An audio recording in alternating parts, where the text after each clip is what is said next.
Et donc nous venons mais on mettons ouais y no do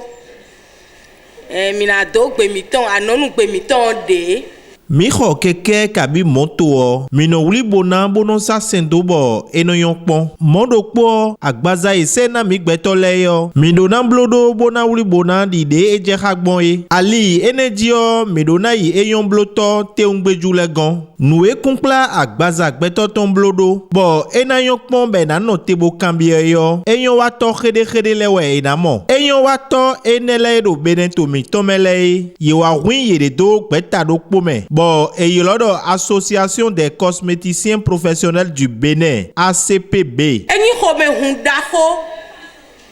denumi. Bon, egbe mi wajijon khosafi. Bonasin so eni beta. ACPB ton do ajo. Do adonde wa do todeme. Bon, amaton ja gbangba medena tunwea. Do ye bonfibo do gbenu akhosuo do chambre mi blodion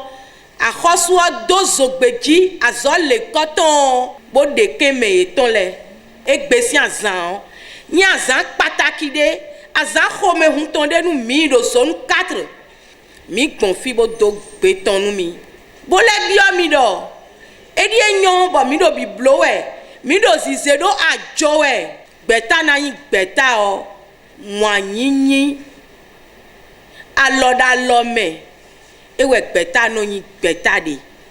mi mevo to debo si intoa bon lo enlo bon mi si kholo mi de to kesiwe tetie bon susu mon coton mi na sonu to gamiton sisi jera Patrice Talon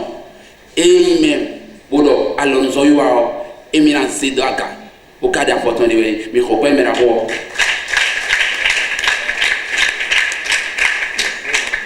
mi de suno e wena so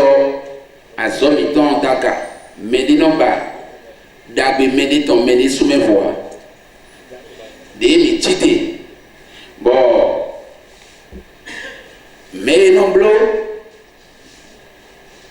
agbasado uturo beto si nous kumena yon mais non dia fo mon coton le mi de suno mi chite odo azo emi to mi na soda jo kai do Alonso yo anu lobo ime